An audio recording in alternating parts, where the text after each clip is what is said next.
ያት እስኪ አባ ያው ምኑ ያምራል እንዴ? ቆይ አንተ ስማ እንዴት አወቅ? ባለፈው አንቺ አይደለሽ እንዴ ነገርሽ? እንዴት አረሳከው? ግን አሁን ወሬውን አታስቀይሽ። በቃ መኛ አታምሪም። እኔ ባለቤትህን አክብሬ ነው እንጂ በልጄ መጣ አለቀህም ነበር ዛሬ።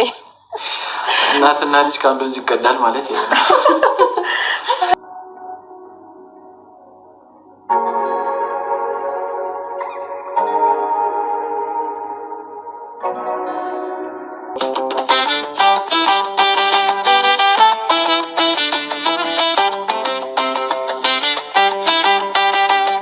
እናት ከልጅነቴ ጀምሮ መከራና ስቃይ አላጣኝም። እናቴ በልጅነቴ ስለሞተችብኝ ከዚህ በኋላ አንቺ ገፊ ነሽ አትረቢም እየተባልኩ በዘመድ አዝማድ ተገፍቼ ነው እዚህ የደረስኩት ትለናለች። ጽናት አድጋ ለትምህርት ከበቃች በኋላ ትምህርቷንም አቋርጣ በቤት ሰራተኝነት አባቷን ለማገዝ ወደ ከተማ በሄደችበት ባሰሪዋ ልጅ ትደፈራለች። እናም ጽናት በኪራም እንዳትፈርድ ጢዝ ብር ብሎ ሰክሮ ስለነበረ በፍቅረኛው በቤቲም ተናዶ ስለነበር ለዛ ነው እንግዲህ ካጠገቡ ያገኛትን ሴት አስገድዶ የደፈረ። ጽናትም ለቤተሰቦቹ አልተናገረችም። ሚስጥር ዋጥ አድርጋ ከከራረመች በኋላ ሁለታቸውም ድንገት ሳያስቡት እርስ በርሳቸው ተፈቃቅረው ይገኛሉ። የተለያዩ ሴቶች በዙሪያው ቢያንጃብቡም ግን ደግሞ እሷ ከነሱ ስትጠብቀውም ነበር። እሱ ደግሞ እሷን አፍቅሯታል። ራሱ ደፍሮ ራሱ ያፈቀራት ጀግና ወንድ።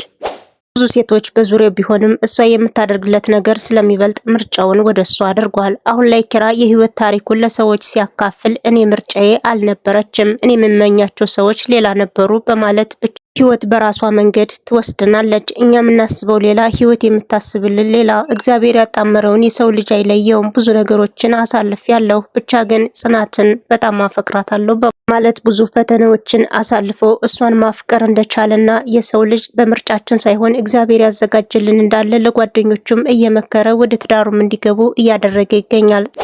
ሰላም ጤና ይስጥልኝ ውድ ቤተሰቦቼ እንደምናላችሁልኝ በያላችሁበት ሰዓት አቆጣጠር የክርስቶስ ሰላምና ፍቅር ከናንተ ጋር ይሁን እያልኩኝ ዛሬም እንደተለመደው ጽናትን ይዤ መጣሁኝ። እስከ ቪዲዮ ፍጻሜ አብራችሁን ቆዩ።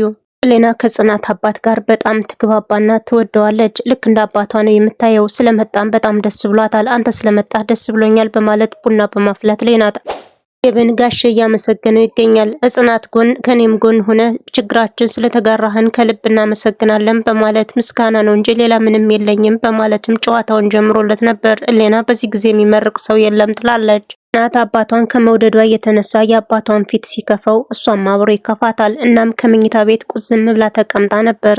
ኪራም መጥቶ ነበረ። ምን ሆነሽ ነው በማለት ሲጠይቃትም አባን በጣም ከፍቶታል። እንግዲህ ዘመዶቼ እንደዚህ አድርገውኛል ከቤት ሳልሞሸር መጣው በማለት ተናዳለች። ኪራም ስለ ጽናት ማወቅ አልከበደውምና አዎ ልክ ነሽ ጋሼ በጣም ደብሮታል፣ ግን ደግሞ እንደዚህ ደብሮ ሲያይም ጥሩ አይደለም። ሲደብረው አብሮሽ መደበር ሳይሆን እሱን ማዝናናትና ደስተኛ ሆነሽ መታየት አለብሽ በማለት መክሮም ወደ ሳሎን ይዟት ሄዷል። ጋሼ ልጁን ባለመዳሩ በጣም ተናዷል። አሁን ላይ ብደግስም የሚበላልኝና የሚጠጣልኝ ዘመድ የለም በማለት በሽምግልናው እህቶቹ ስለቀሩ አካባቢውን ጥሎ ወደ ከተማ ሊመጣ ችሏል። እንግዲህ ሽማግሌዎችን ተከትሎ በመምጣቱ ክፉኛ ቀረ ብሎታል። የመጣ ሲባል በድንገት እየሮጠች ወደ ሳሎንም ሂዳ ሰላምታ ማቅርባለት ነበር። እዚህ መኖሯንም አምኖ ተቀብሏል። ምንም ነገር አልተቆጣትም። እናም ስለ በዛብህም አውርተዋል። በዛብህ ነው እዚህ እንድትመጣ ያደረገ በማለትም ጠይቀው ነበረ። በዛብህ አይደለም ግን ደግሞ ሌላም ነገር አለ በማለት ነገሩን በሚስጥር ይዞታል። ሌላ ቀን እናወራዋለን፣ ብዙ ቢናገሩት ሆድ ባዶ ይቀራል፣ ስለዚህ ሌላ ጊዜ እነግርሻለሁ በማለት አንዳንድ ነገሮችንም አውርተዋል። ቴና ናሆሜ ስለ ጽናት አባት እያወሩ ነው። ሰው በተወለደበት ሀገር እንዴት መኖር ይከብዳል። ሰው ስለሰው ለምንድነው የማይተኛው? ሰው እንደዚህ ምቀኛ የሆነው ለምንድነው? በማለት እየተቆጩ ይገኛሉ። አዎ በጣም ከባድ ሆኖባቸዋል። ከፍጹም ተክፉ ሁሉ ይጠብቀን እንጂ ምንም ማድረግ አይቻልም። ሰው ለሰው አይተኛም፣ ሰውም ስትበልጠው አይወድም በማለት ብቻ አንዳንድ ነገሮችን እያወሩ ይገኛሉ። ናሆሜም አፈፍ አድርጎ ከሰርጉ በኋላ ነው ከሰርጉ በፊት ነው የሚሄደው ብሎም ጠይቆ ነበረ። ሙሴም ኪራን ተከትሎ ወደ ነጋሽ ቤት ሂዶ ስለነበረ ስለ ጋሽ ማስረዳት ብዙም አልከበደውም። እናም ደግሞ ንብረት ስላለው ከዚህ አይቆይም፣ ሰርጉ እንዳለፈ ይሄዳል በማለት እየነገረው ይገኛል።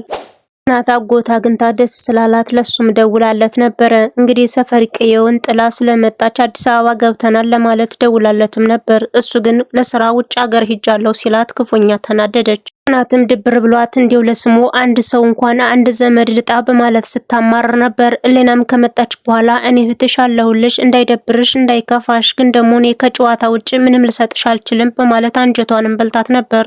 ሰላም ቅዱሴን አጥብቃ ትፈልገዋለች። እሱ ደግሞ ሲያያት ይናደዳል። ስጠፋበት ደግሞ ክፉኛ ይጨናነቃል። መቼ መጣች መቼ ሄደች የሚለውን ጥያቄ ፈገግ ብሎ ይመልሳል። ብቻ በማይታወቅ መልኩ ከሷ ፍቅር እንዳለበት በደንብ ያሳብቃል።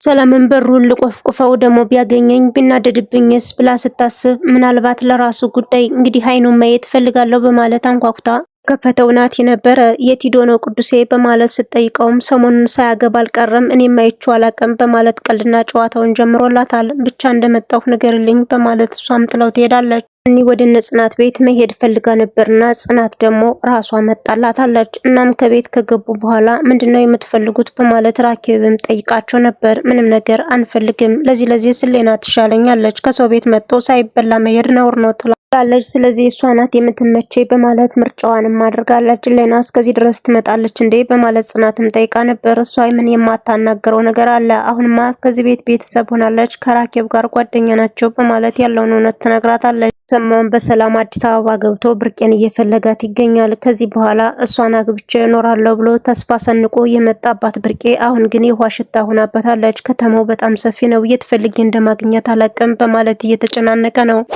ሩና ጽዮን አንገት ለአንገት ገጥመዋል። አሁን የጓደኛዬን ወረቀት ካላመጣሽው እገልሻለሁ በማለት እንግዲህ አይኗን በሙሉ ከሷ ላይ ያደርጋለች። እዚህ በኋላ ካንቺ ራስ አልወርድም፣ ያን ወረቀት መታመጭ ከሆነ አምጪው በማለት አንገት ለአንገትም ገጥመዋል። ከቤት ሂዳ በጸባይ ብትነግራትም አንቺ ልበቢስ ነሽ፣ ያስቀመጥሽበትን የታባሽ አቀልሻለሁ በማለት አንቋሻም ትሰዳታለች። ሆማ ባለቤቱ ከቤት ሲገባ ፈገግ ብላ እንደማትጠብቀው ዛሬ ላይ ግን ደብሯት ትገኛለች። ምን ሆነሽ ነው በማለት ሲጠይቃትም ድብር እንዳላት በደንብ ያሳብቅባት ነበር። ስለዚህ ስላለው ነገር አንድ ባንድ አደብቂ ንገሪ በማለት እሷም ልትነግረው ችላለች። ጽዮን ያስቀመጥኩትን ወረቀት ይዛ እያስቸገረች ነው። በጸባይ ከቤት ሂጄ ባናገራትም አንቋሻ ላከችኝ። እኔ ምን እንደማደርግ አላቅም በማለት ስለሷ አንድ ባንድም ነግረዋለች። በቃ ጠብቂኝ በማለት እሱም ሄዶ አንገት ለአንገት ከጽዮን ጋር ገጥሟል። ተሰማ ብርቄን ብዬ መጥቼ እንዴት ላደርግ ነው? አሁን ላይ አቅጣጫው ሁሉ ጠፍቶብኛል። ከተማው በጣም ሰፊ ነው። ልጅቷን ላግኘት አልቻልሁም። ሌናም ስልክ አላነሳልህም ብለኛለች። ገንዘቤም ትራንስፖርቱ፣ አልጋ ቤቱ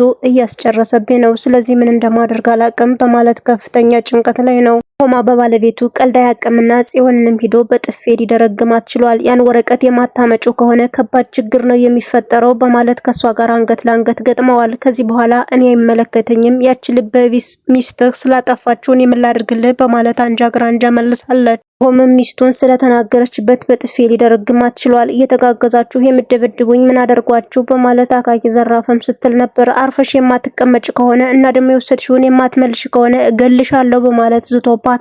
እሷም ክፉኛ ተናዳ ትገኛለች። አባት ነገሩን ሲያዩ ምንም ነገር ስላላማረው ልጅ ተሎ መሞሸር አለባት፣ የሆነ ነገር ሊያጋጥማችሁ ይችላል በማለት መዘግየት ዋጋ ያስከፍላል በማለትም ነገሩን ደምድሞታል። ጽናትም ትንሽ እንቆይ ሰዎቹ ይዘጋጁ ከዛ በኋላ ይሆናል ብትለውም በፍጹም የሚፈጠረው ነገር አይታወቅም፣ ተሉ እንድታገቢ እፈልጋለሁ በማለት ነገሩን አጧጥፎታል። ቤተሰቡም በሐሳቡ ተስማምተዋል።